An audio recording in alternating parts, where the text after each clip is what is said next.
Assalamualaikum warahmatullahi wabarakatuh. Perkenalkan, nama saya Yustika Suci Widiasari dengan NIM 4312400123. Di sini saya akan mempresentasikan fenomena penggunaan bahasa pergaulan di Indonesia. Tugas ini untuk memenuhi tugas besar 2 yang diampu oleh Pak Asep Sudrajat, SPD MTD. Pertama-tama diawali dengan pendahuluan, yaitu latar belakang.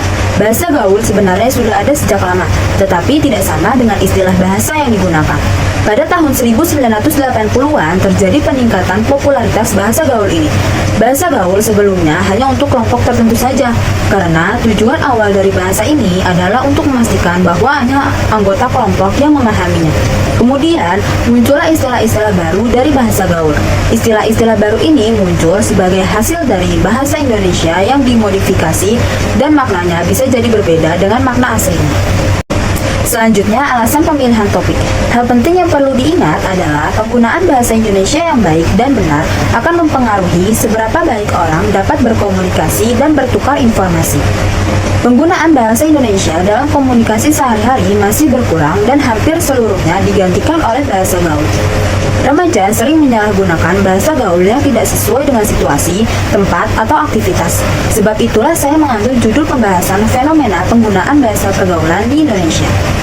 Lalu selanjutnya masuk ke pembahasan.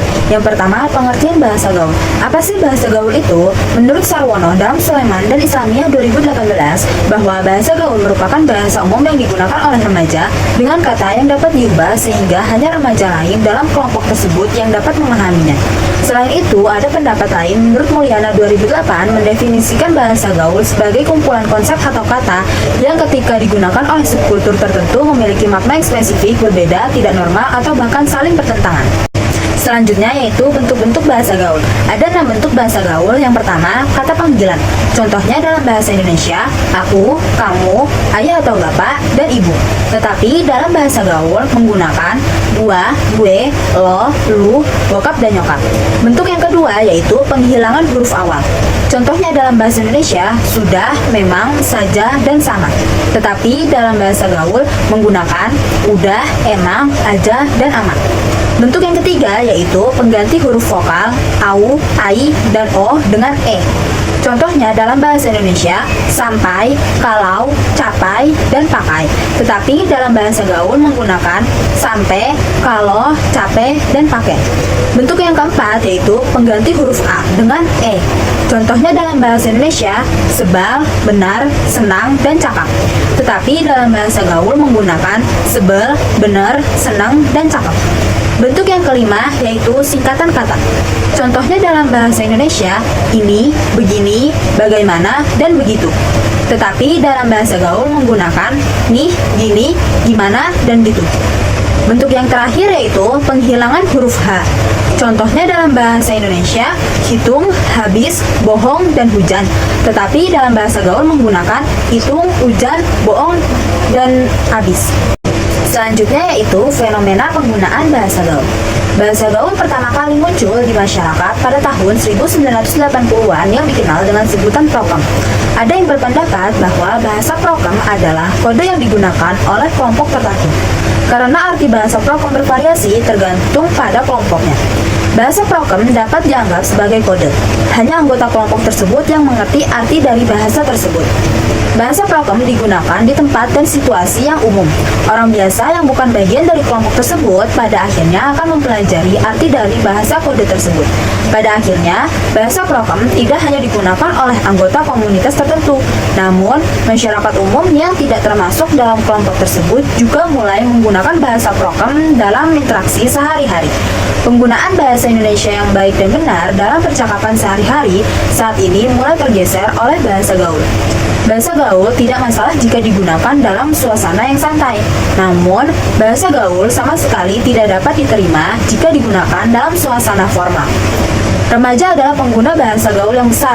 Banyaknya pengguna bahasa gaul di kalangan remaja dipengaruhi oleh harga diri mereka sendiri karena remaja lain akan menganggap mereka ketinggalan zaman jika mereka tidak mengetahui, memahami, atau menggunakan bahasa gaul. Materi selanjutnya yaitu faktor yang mempengaruhi penggunaan bahasa gaul pada remaja. Yang pertama, situs-situs jejaring sosial. Remaja adalah pengguna utama situs jejaring sosial, sehingga mereka bertindak sebagai perantara dalam pertukaran bahasa gaul. Yang kedua, lingkungan. Sebagai lokasi bagi orang-orang untuk berkumpul dan berinteraksi, hal ini dapat mempengaruhi keinginan atau keterlibatan mereka dalam percakapan menggunakan bahasa gaul dengan orang-orang di sekitar mereka. Yang ketiga, penggunaan media. Media elektronik termasuk penggunaan bahasa sehari-hari dalam siaran TV, film, dan iklan. Hal ini berarti bahwa bahasa gaul biasanya tidak hanya melalui interaksi antar pribadi, melainkan juga dari media dan digunakan di media cetak juga. Selanjutnya, pengaruh penggunaan bahasa gaul terhadap bahasa Indonesia.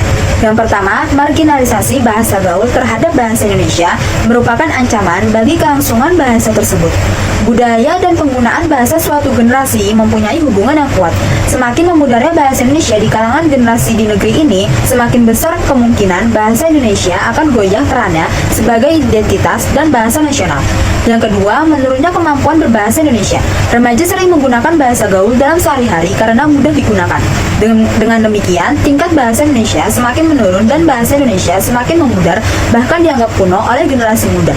Yang ketiga, yaitu mengakibatkan pudarnya bahasa Indonesia.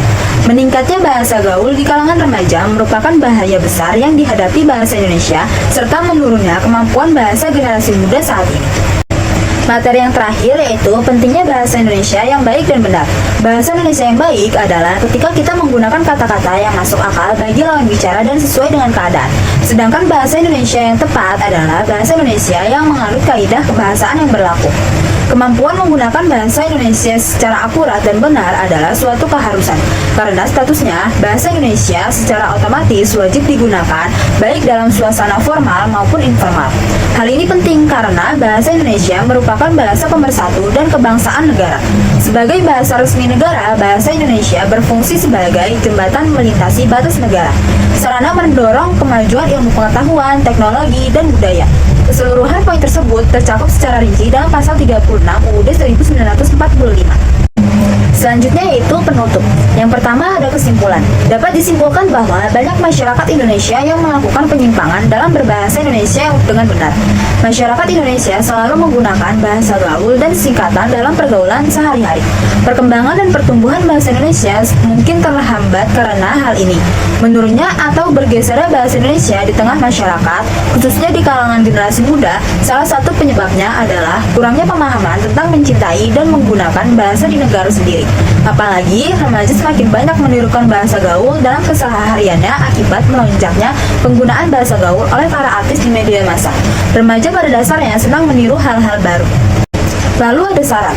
Oleh karena itu, berbahasa Indonesia yang baik dan benar sangatlah penting, terutama ketika remaja sedang berada dalam lingkungan belajar atau pendidikan. Kemudian, orang tua mempunyai tanggung jawab untuk mendidik dan melatih anak menggunakan bahasa Indonesia dengan baik sejak dini. Yang terakhir yaitu daftar pustaka. Berikut saya lampirkan referensi dari materi tersebut.